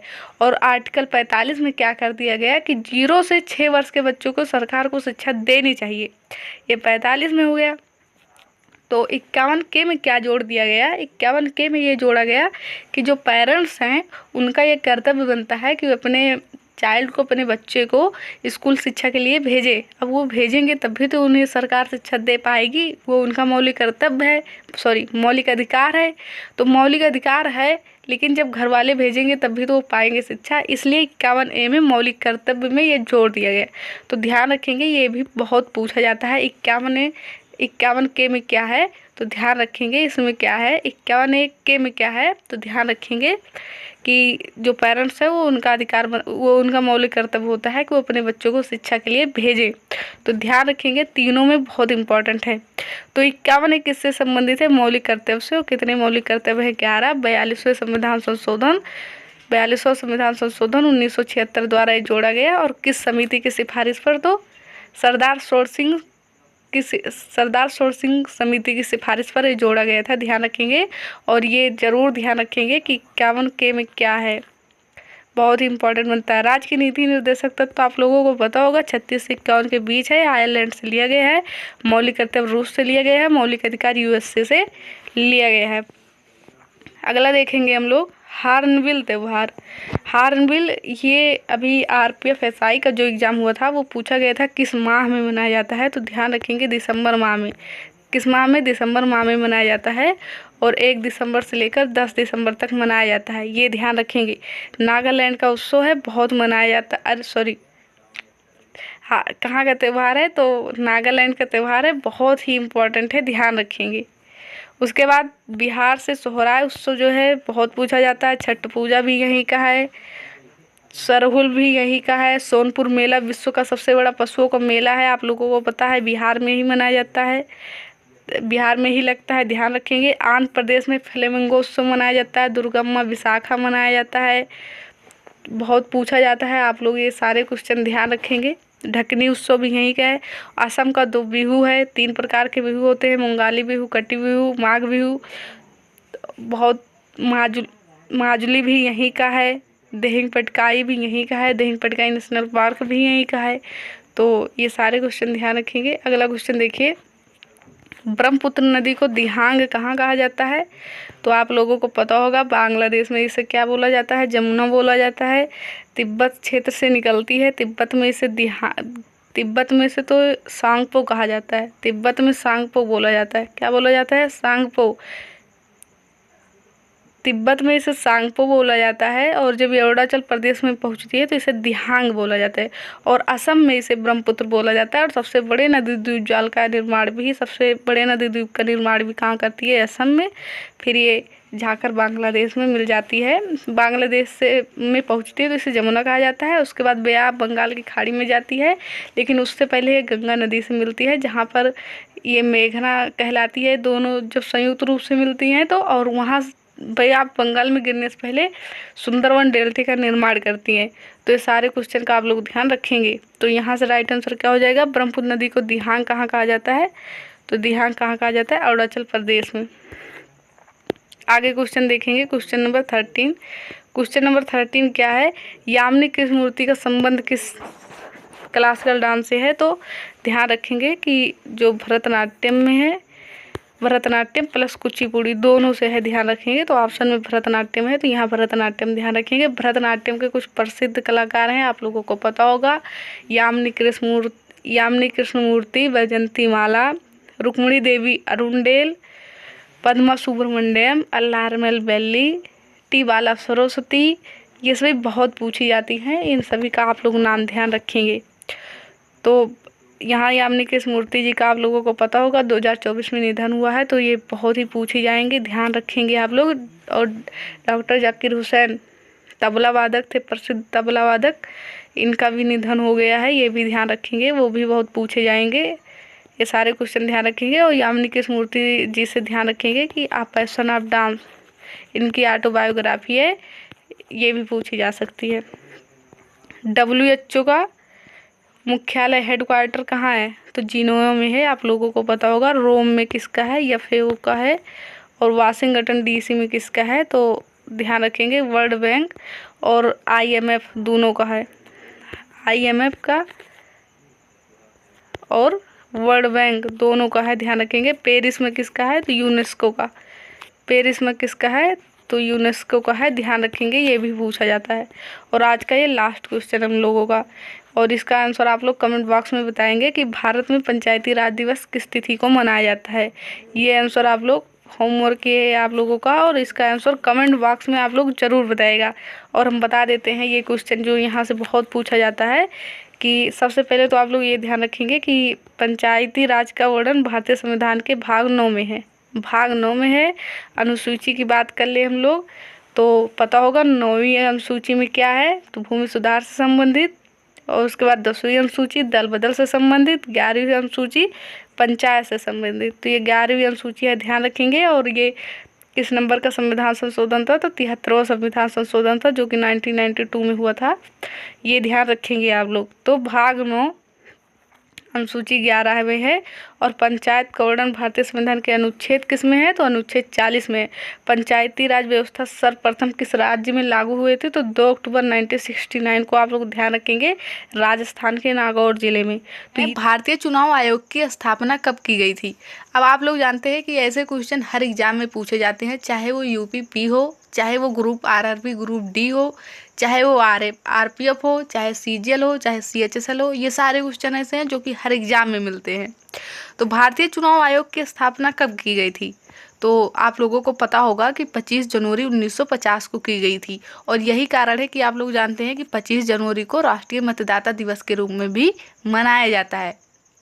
तो भारतीय चुनाव आयोग की स्थापना कब की गई थी? 25 जनवरी 1950। अब बात आ गई है भारतीय चुनाव आयोग की, तो यहाँ से चुनाव आयोग से जो क्वेश्चन बनते हैं थोड़ा हम लोग उसे भी जान लेते हैं।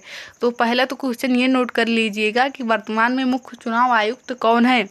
तो वर्तमान में मुख्य चुनाव आयुक्त कौन है? ज्ञानेश कुमार। ये तो GK का क्वेश्चन, ये तो करंट का क्वेश्चन मिले, ये तो आप लोग किसी भी एग्जाम में अगर बैठेंगे तो इस समय करंट का क्वेश्चन बनेगा कि वर्तमान में मुख्य चुनाव आयुक्त कौन है? तो ज्ञानेश कुमार हैं। ये आप लोग ध्यान रखेंगे। बात आ गई चुनाव आयोग की, तो यहाँ से ये पूछा जाता है कि चुनाव आयोग का वर्णन भारतीय संविधान के किस अनुच्छेद में किया गया है? तो चुनाव आयोग का वर्णन भारतीय संविधान के आर्टिकल 324 में किया गया है। किस में किया गया है चुनाव आयोग का वर्णन? तो आर्टिकल 324 में किया गया है, ये ध्यान रखेंगे। तो भारतीय चुनाव आयोग की स्थापना 25 जनवरी 1950, 25 जनवरी को राष्ट्रीय मतदाता दिवस के रूप में मनाया जाता है। और इसका वर्णन किस अनुच्छेद में है? तो अनुच्छेद 324 में है। वर्तमान में मुख्य चुनाव आयुक्त कौन है? तो ज्ञानेश कुमार हैं।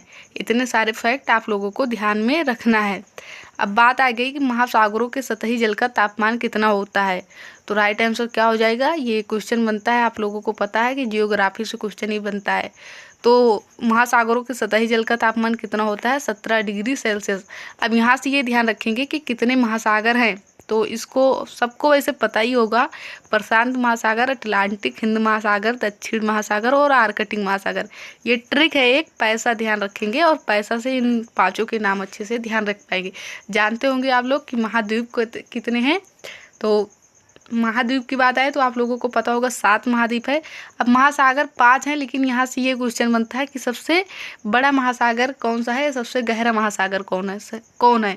तो सबसे जो बड़ा महासागर है वो प्रशांत महासागर है, और सबसे गहरा गर्त भी इसी में है।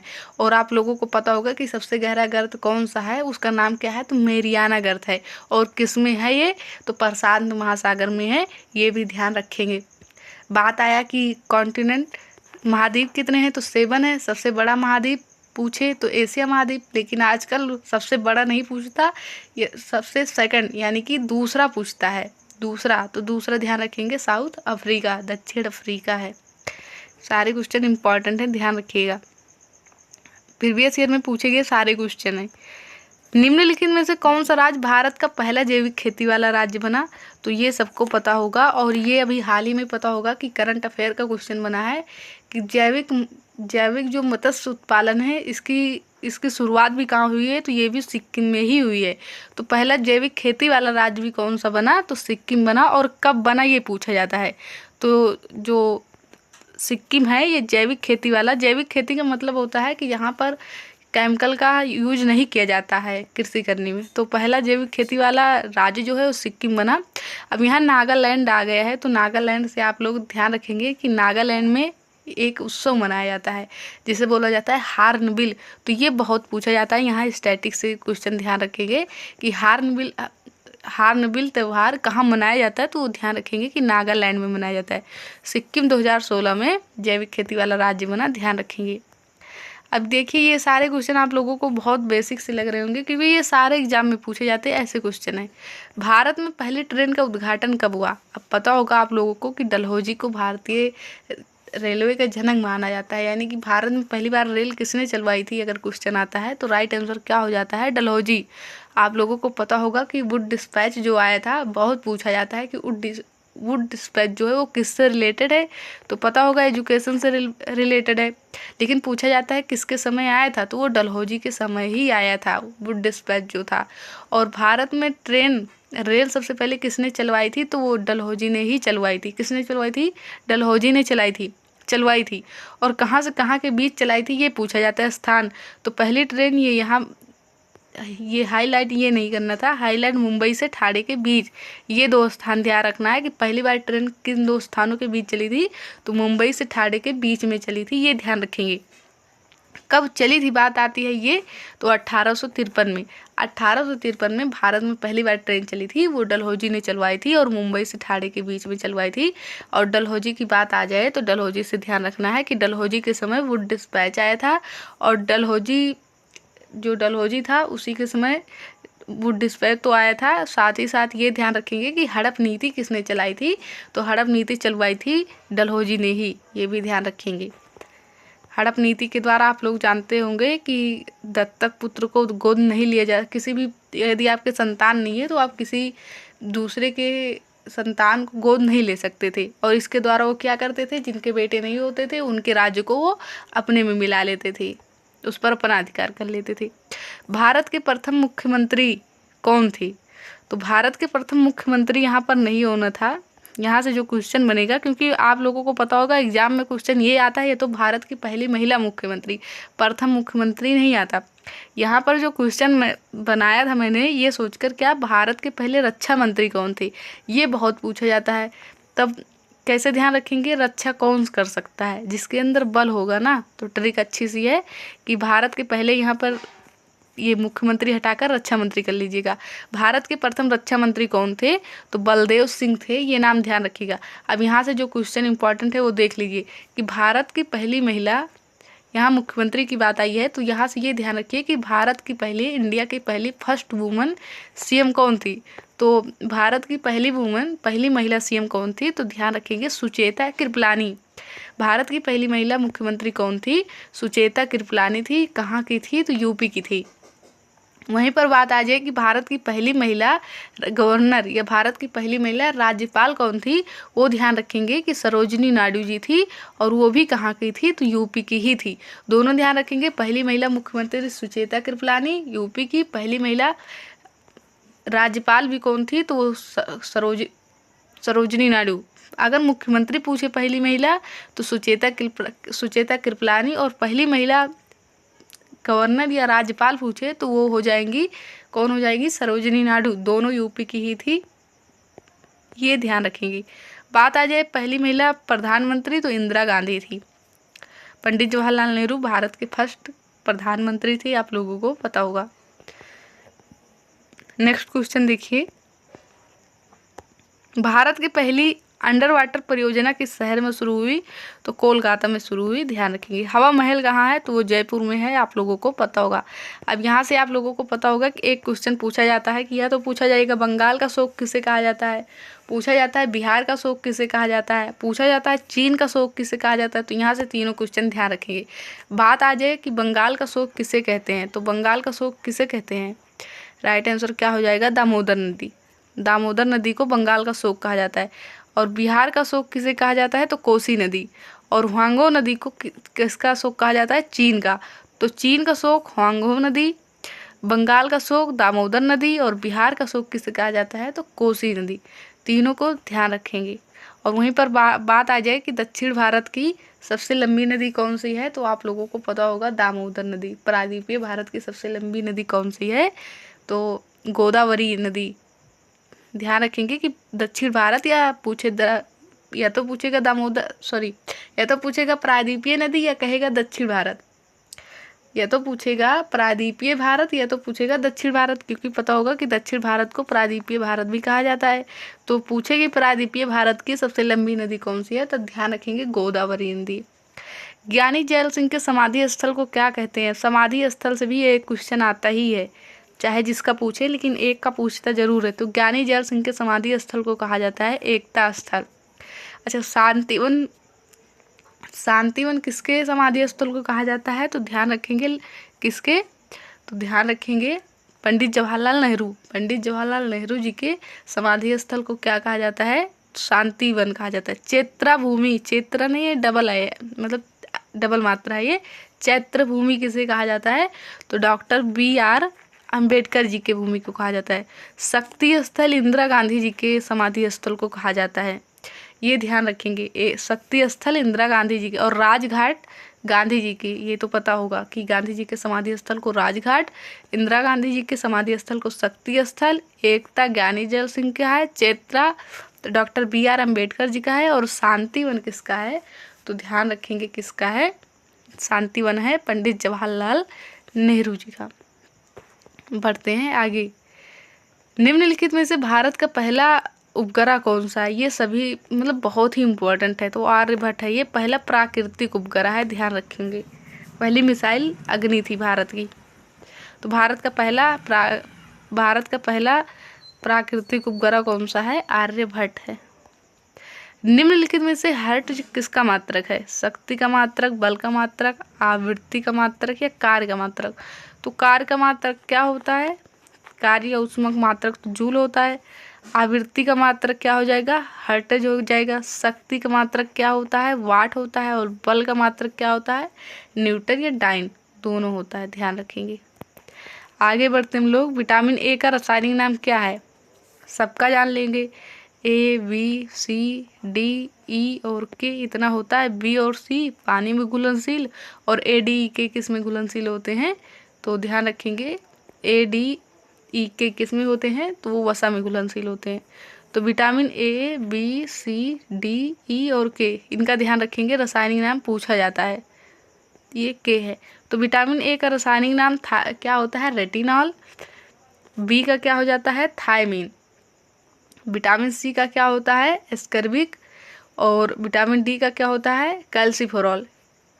विटामिन E का क्या होता है, टोकोफेरॉल। और विटामिन K का क्या होता है, फ्लोकोनान। तो ये इनके हैं रासायनिक नाम, ये ध्यान रखेंगे, इम्पॉर्टेंट है। तो विटामिन ए का जो रासायनिक नाम है वो क्या होता है, रेटिनॉल, ध्यान रखेंगे, इम्पॉर्टेंट है। अब देखिए एक ट्रिक है जिसके द्वारा आप लोग ध्यान रख पाएंगे कि जैसे मैंने भी बताया, याद नहीं हुआ होगा, तो ये ट्रिक है कि रथ पर एक टॉफी है।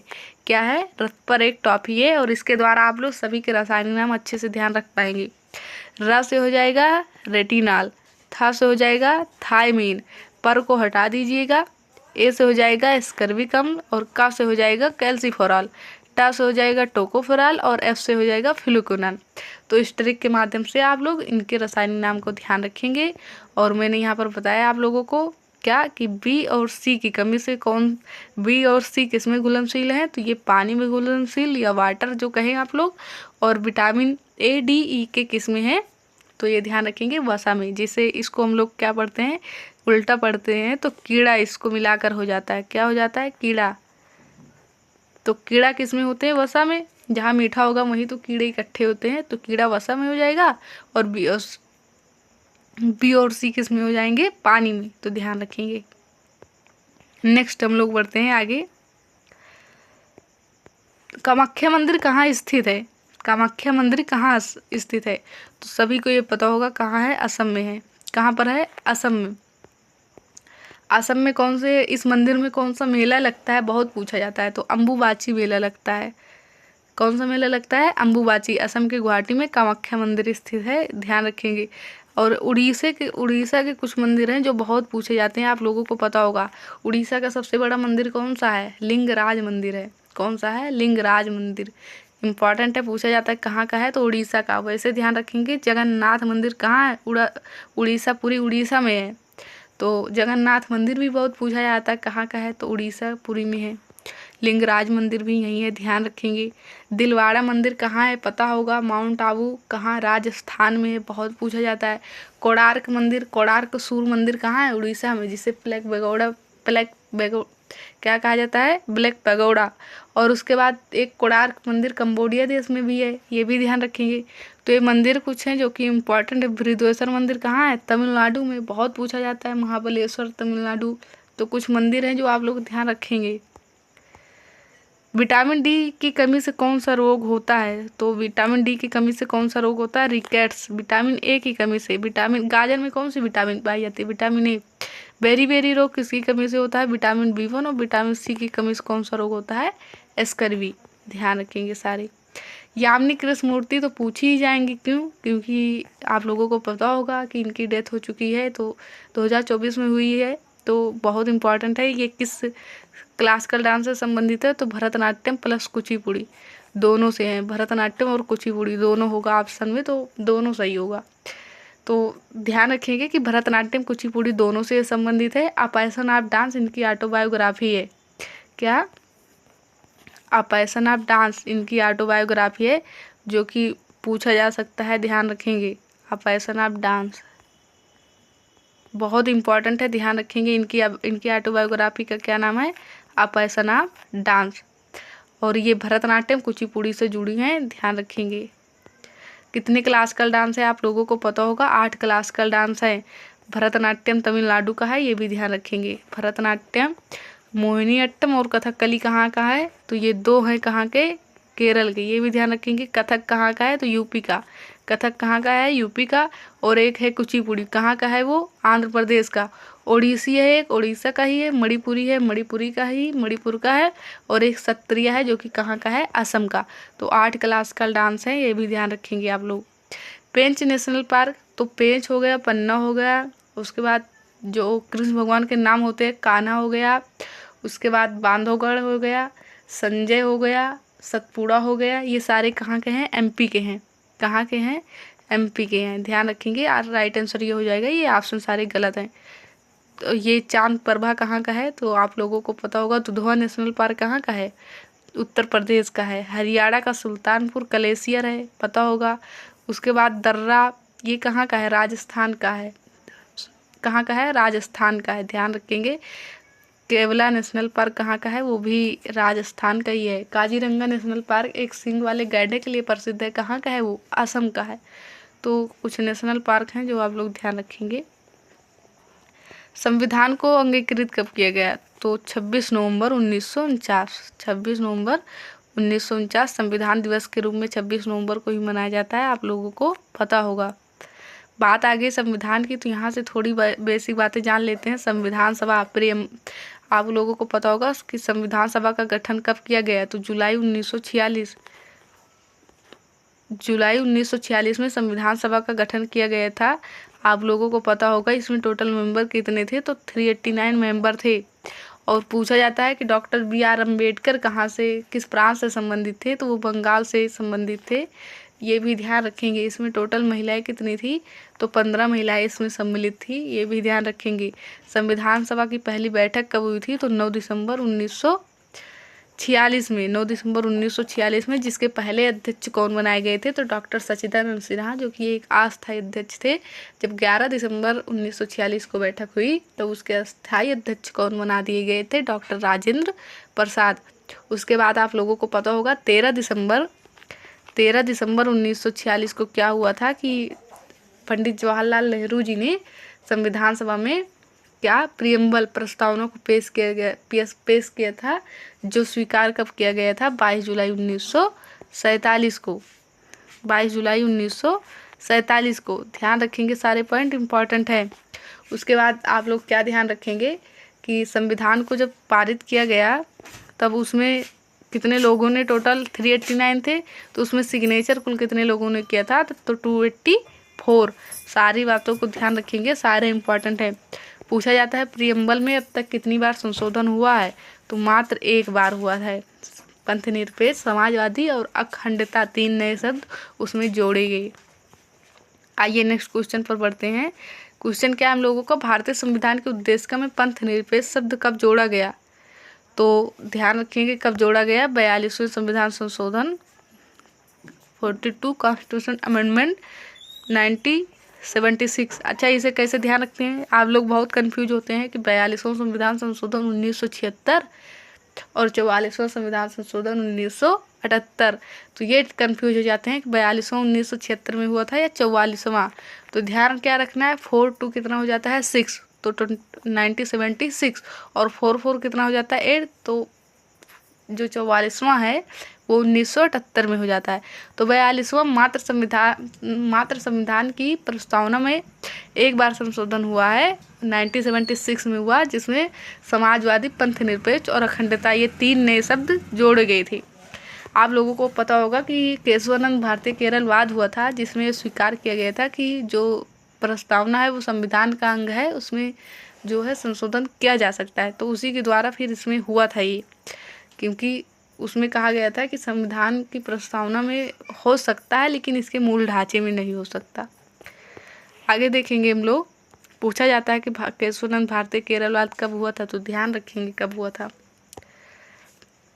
बुद्ध शाक्यगढ़ नामक एक छोटे गढ़ से संबंधित थे, वो क्या थे, तो क्या थे आप लोगों को पता होगा, क्षत्रिय थे। क्या थे, क्षत्रिय थे। बुद्ध क्या थे, क्षत्रिय थे। और वो किस गढ़ से संबंधित थे ये भी पूछा जाता है, तो शाक्य गढ़ से थे, ये भी ध्यान रखेंगे। बौद्ध संगति 4 हुई हैं, आप लोगों को पता होगा कितनी हुई हैं, 4। पहली कहाँ हुई है, राजगिरा, फिर वैशाली, फिर पाटलिपुत्र, फिर कुंडलवन कश्मीर, ये 4 हुए हैं। और चारों के उस समय शासक कौन थे, अजातशत्रु थे, फिर कालाशोक थे, फिर अशोक थे, फिर कौन थे, कनिष्क। तो सम्राट अशोक तीसरी में थे, ध्यान रखेंगे। अजातशत्रु, कालाशोक, फिर अशोक, फिर कौन थे, फिर से देखेंगे, पहले कौन थे, अजातशत्रु, फिर कालाशोक, फिर अशोक, फिर कनिष्क, ये ध्यान रखेंगे। पहली राजगिरा, दूसरी कहाँ हुई थी, वैशाली, तीसरी कहाँ हुई थी, पाटलिपुत्र, चौथी कुंडलवन कश्मीर। तो चारों बौद्ध संगति को ध्यान रखेंगे।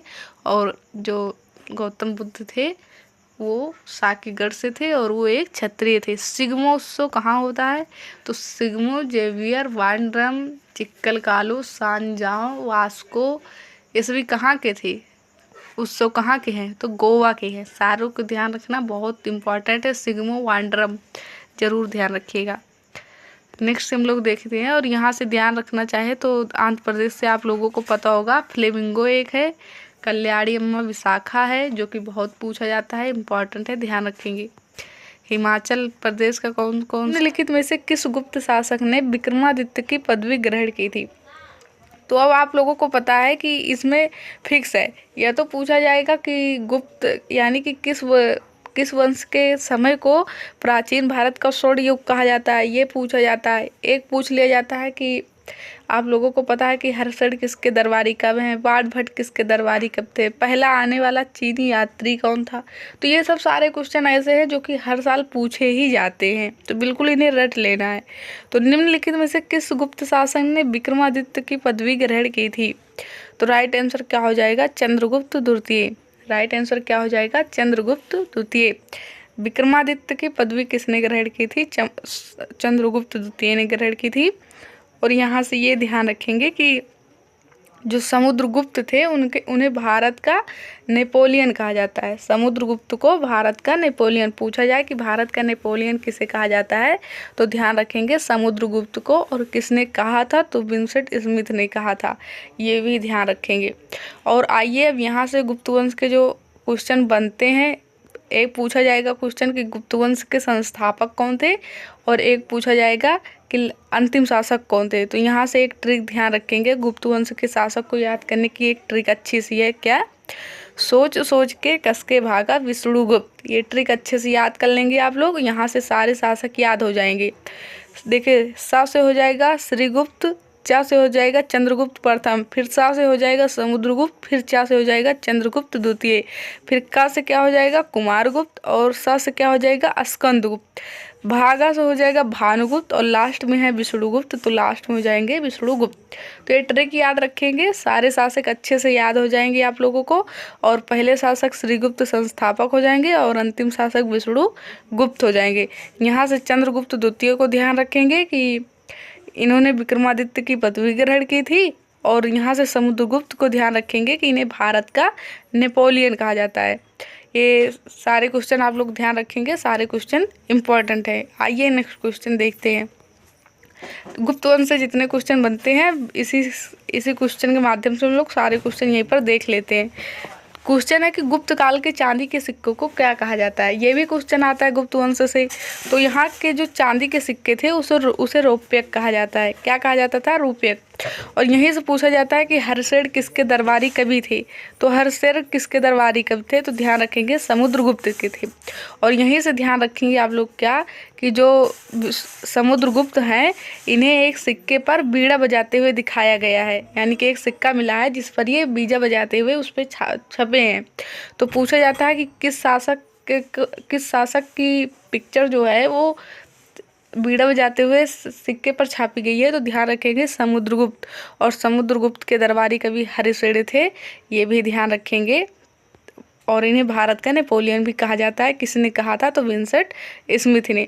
और यहाँ से एक क्वेश्चन ध्यान रखेंगे, जैसे आप लोगों को पता होगा कि पूछा जाता है इंडिका किसने लिखी है। तो इंडिका किसने लिखी है? मेगास्थनीज ने लिखी है। वो चंद्रगुप्त मौर्य के दरबार में आए थे। लेकिन पर्याय प्रशस्ति ऐसे पूछी जाती है किसने लिखी है? तो हर्षेड ने लिखी। पर्याय प्रशस्ति हर्षेड ने लिखी है। इंडिका किसने लिखी ये भी ध्यान रखेंगे, तो मेगास्थनीज ने लिखी है। और वहीं पर ध्यान रखेंगे आप लोग बाणभट्ट हर्षवर्धन के दरबारी कवि थे, आप लोगों को पता होगा। तो वैसे वो क्वेश्चन हम लोग बाद में कर लेंगे, नहीं तो यहीं पर आप लोग कंफ्यूज हो जाएंगे। नेक्स्ट क्वेश्चन देखिए, हर्षचरित आप लोगों को पता होगा किसने लिखी है। तो बाणभट्ट ने हर्षवर्धन के दरबारी कवि थे। तो वैसे अभी ध्यान रखिए, चाहे नहीं हम लोग आगे क्वेश्चन के माध्यम से उसे भी करेंगे। लेकिन यहाँ से ध्यान रखेंगे आप लोग कि पर्याय प्रशस्ति किसने लिखी है। तो हर्षेड। क्योंकि अब हम गुप्त वंश के क्वेश्चन को नहीं लेंगे, एक बार मैंने जो क्वेश्चन ले लिया आप लोग उसे अच्छे से याद कर लीजिएगा। पर्याय प्रशस्ति हर्षेड ने लिखा। किसके दरबारी कवि थे? तो समुद्रगुप्त के। मेगास्थनीज किसके दरबार में आए थे? दरबारी कवि नहीं थे मेगास्थनीज, वो आए थे बाहर से। और वो किसके दरबार में आए थे? तो चंद्रगुप्त मौर्य के दरबार में आए थे मेगास्थनीज, पूछा जाता है। और उनकी पुस्तक कौन सी है? तो कौन सी है? इंडिका। ये ध्यान रखेंगे। अब देखिए ये क्वेश्चन क्या है, सेंट पीटर्स बेसिलिका किस शहर में स्थित है। तो यहाँ से दो क्वेश्चन आप लोगों को अच्छे से ध्यान रखनी है। सेंट पीटर्स बेसिलिका किस शहर में स्थित है? तो वेटिकन। यहाँ से ये ध्यान रखना है कि वेटिकन विश्व का सबसे छोटा देश है। वेटिकन विश्व का सबसे छोटा देश है। और रूस विश्व का रसिया विश्व का सबसे बड़ा देश है। दोनों ध्यान रखेंगे, सबसे छोटा देश और सबसे बड़ा देश, ये क्षेत्रफल के आधार पर है। तो दोनों ध्यान रखेंगे। विश्व में सबसे छोटा देश वेटिकन, उसके बाद मोनाको, फिर नौरू, फिर तुसारू। ये मैंने क्रम में लिख दिया है, अगर आप लोग याद करना चाहें तो। क्या है? वेटिकन, मोनाको, नौरू और तुसारू, ये सबसे छोटे देश हैं। सबसे पहले ये है, फिर ये, फिर ये, फिर ये। और सबसे बड़ा देश आप लोगों को पता है रूस है। और उसके बाद कौन सा है? भारत किस नंबर पर है ये पूछा जाता है। तो हमारा प्यारा इंडिया विश्व में 7वां सबसे बड़ा देश है क्षेत्रफल के आधार पर। वैसे आप लोगों ने ट्रिक भी याद की होगी, RCCI, BAI, AKS, इसके आधार पर जो विश्व के 10 सबसे बड़े देश हैं उनकी लिस्ट याद होती है। लेकिन यहाँ से आप लोगों को ध्यान से ये रख लेना कि सबसे छोटा देश वेटिकन है, सबसे बड़ा देश रूस है। और भारत विश्व में किस नंबर पर है क्षेत्रफल के आधार पर? तो 7वें स्थान पर है। ये ध्यान रखेंगे। और ये भी अगर ध्यान रखना चाहें कि विश्व में दूसरा सबसे बड़ा देश कौन सा है, क्योंकि आजकल पेपर में पहला नहीं आता, दूसरा ही पूछा जाएगा दूसरा सबसे बड़ा ग्रह कौन सा है, दूसरी धातु कौन सी है। मतलब ऐसे क्वेश्चन आता है, दूसरे नंबर वाला पूछा जाता है, क्योंकि पहले वाला सभी रटते। तो रूस के बाद कनाडा ध्यान रखेंगे, विश्व का सबसे बड़ा देश है क्षेत्रफल के आधार पर। और विश्व का सबसे छोटा दूसरा देश कौन है? तो मोनाको, ये भी ध्यान रखेंगे। सेंट पीटर्स बेसिलिका किस शहर में स्थित है? तो ध्यान रखिएगा वेटिकन में है। ऑप्शन नंबर 1 इसका राइट आंसर है। ये ध्यान रखेंगे। यहाँ से देखिए क्वेश्चन, द्वीप से भी एक क्वेश्चन आ जाता है, अगर आता है तो। पम्बन द्वीप नामक प्रसिद्ध पर्यटन किस स्थान या किस राज्य में है? तो पम्बन द्वीप किस राज्य में है? आप लोगों को पता होगा, पम्बन द्वीप यहाँ है, कहाँ? यहाँ तमिलनाडु में। राइट आंसर इसका तमिलनाडु हो जाएगा। व्हीलर द्वीप और पारादीप यहाँ उड़ीसा में है, ध्यान रखेंगे आप लोग, इम्पॉर्टेंट है। और पम्बन द्वीप यहाँ तमिलनाडु में है, ये भी ध्यान रखेंगे आप लोग। सालासीर द्वीप यहाँ महाराष्ट्र में है, अगर ध्यान रखना चाहे पूछा जा सकता है तो ये भी ध्यान रखेंगे। लक्षद्वीप आप लोगों को पता ही है यहाँ पर है, और अंडमान निकोबार यहाँ है। तो ये राज्य पूछता है यही, पम्बन द्वीप पूछता है, और पारादीप व्हीलर द्वीप पूछता है, सालासीर द्वीप भी पूछता है। तो पम्बन द्वीप कहाँ है? तमिलनाडु में, राइट आंसर हो जाएगा। उड़ीसा में पूछे तो व्हीलर द्वीप और पारादीप ध्यान रखेंगे। महाराष्ट्र में सालासीर द्वीप, ये ध्यान रखेंगे, इम्पॉर्टेंट है। अगला क्वेश्चन देख लीजिए, क्या है? मिर्च में तीखापन, दोनों क्वेश्चन पूछे जाते हैं कि मिर्च में तीखापन किसके कारण होता है, मिर्च का रंग लाल क्यों होता है? तो मिर्च में तीखापन कैप्साइसिन के कारण होता है, और मिर्च का रंग जब लाल पूछ ले किसके कारण होता है, तो ध्यान रखेंगे कैप्साइसिन के कारण। और यही से ध्यान रखें एक क्वेश्चन और, एसिड अम्ल आप लोगों को पता होगा, अम्ल क्या करता है? नीले लिटमस को लाल कर देता है, और जो क्षार होता है वो क्या करता है? अम्ल नीले लिटमस को लाल कर देता है, और जो क्षार होता है वो लाल लिटमस पत्र को नीला कर देता है। ये दोनों ध्यान रखेंगे कि कौन नीले से लाल कर देता है, कौन लाल से नीला कर देता है। नेक्स्ट क्वेश्चन, किसकी कमी से घेंघा रोग होता है? अब साइंस से भी एक क्वेश्चन पूछा ही जाता है, सामान्य साइंस से, जनरल साइंस से। तो किसकी कमी से घेंघा रोग होता है? आयोडीन, राइट आंसर हो जाएगा। आयरन की कमी से अनेमिया रोग होता है, और प्रोटीन की कमी से क्वाशियकोर रोग होता है। देख लीजिए, आयरन की कमी से कौन सा रोग होता है? अनेमिया, ये भी पूछा जाता है। आयरन की कमी से घेंघा रोग, घेंघा रोग क्या होता है पता होगा आप लोगों को, ये यहाँ गले में सूजन आ जाती है, उसे कहा जाता है घेंघा रोग। तो किसकी कमी से होता है? ध्यान रखेंगे किसकी कमी से होता है।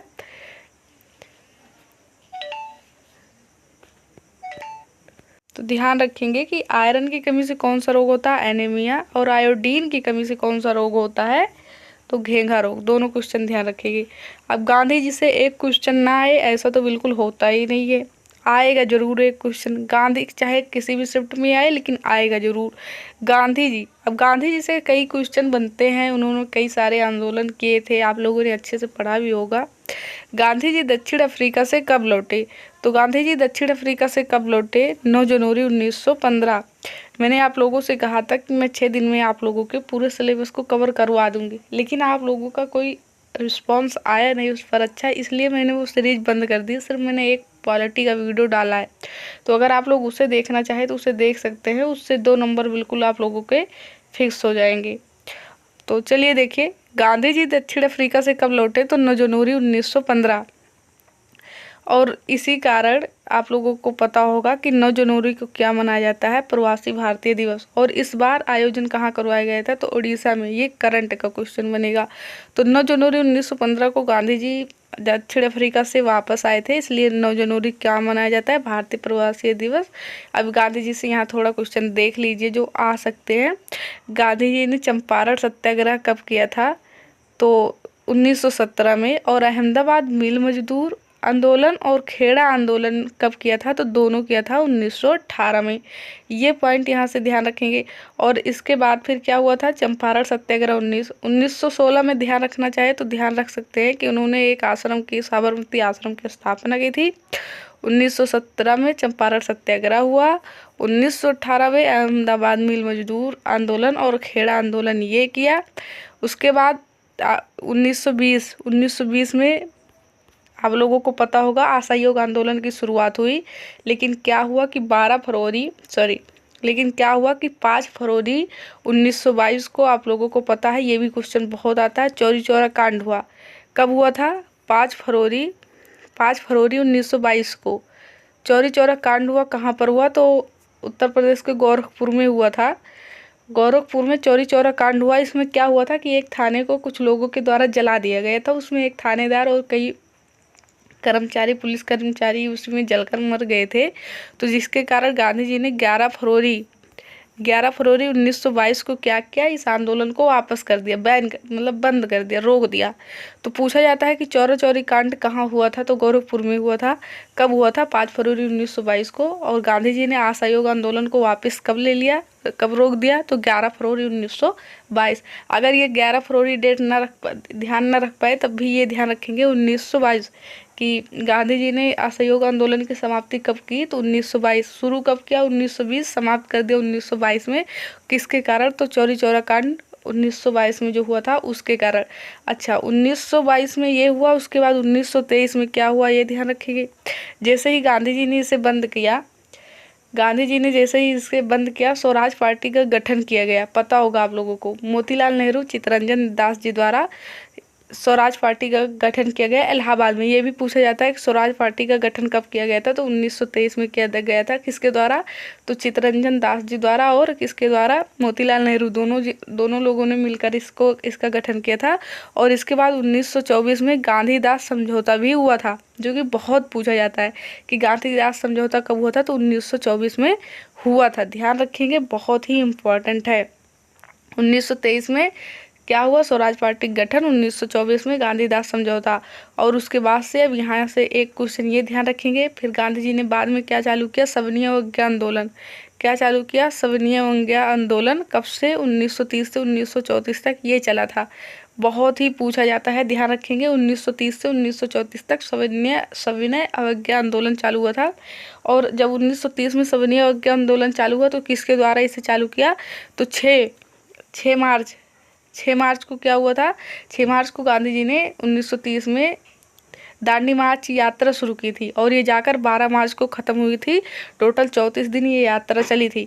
तो ध्यान रखेंगे 1930 से 1934 तक क्या हुआ था, ध्यान रखेंगे। गांधी जी ने सवज्ञा आंदोलन किया था, सविनय सवज्ञा आंदोलन 1930 से 1934। और उसके बाद फिर यहाँ पर एक क्वेश्चन ये पूछा जाता है कि गांधी और उस समय इरविन थे, आप लोगों को पता होगा। तो गांधी और इरविन समझौता हुआ था कब, 1931 में। 1931 में गांधी इरविन समझौता हुआ था। ये क्वेश्चन पूछा जाता है, गांधी इरविन समझौता कब हुआ था, तो 1931 में हुआ था, ध्यान रखेंगे। और ये पूछा जाता है कि गांधी जी ने किस, उसमें आप लोगों को पता होगा, गोलमेज सम्मेलन में भाग लिया था, तो 1931 वाले में ही लिया था। 1930 में पहला हुआ था, 1931 में दूसरा, और 1932 में तीसरा हुआ था। तो ध्यान रखेंगे कि 1931 वाले में लिया था, क्योंकि इसमें गांधी इरविन समझौता हो गया था। तो इतनी सारी चीज़ें आप लोग ध्यान रखेंगे, बहुत ही ये सारे इंपॉर्टेंट है। सविनय अवज्ञा आंदोलन 1930 से 1934 मत भूलिएगा। आइए नेक्स्ट क्वेश्चन पर। नेक्स्ट क्वेश्चन क्या है देख लीजिए। भारत की पहली महिला राज्यपाल, मैंने कई बार करा दिया है, लेकिन यही क्वेश्चन बार बार पूछे जाते हैं, तो अब ज़्यादा अतिरिक्त पढ़ने की ज़रूरत नहीं है। ज़्यादा ये इम्पोर्टेंट है कि जो चीज़ें आप लोगों ने पढ़ी उसे बार बार रिवाइज करिए, वो तो बिल्कुल मत भूलिए। तो ये सारे क्वेश्चन यही पूछे जाते हैं, तो यही करना है। भारत की पहली महिला राज्यपाल कौन थी, अब मैंने बता दिया कि पहली महिला राज्यपाल कौन थी, पहली महिला प्रधानमंत्री कौन थी, पहली महिला राष्ट्रपति कौन थी, ये सारे क्वेश्चन बनते हैं। तो पहली महिला राज्यपाल कौन थी, सरोजनी नायडू। कहाँ की थी, तो यूपी की। पहली महिला सीएम पूछ ले तो सुचेता कृपलानी, वो भी यूपी की ही थी। पहली महिला राष्ट्रपति तो प्रतिभा पाटिल जी थी।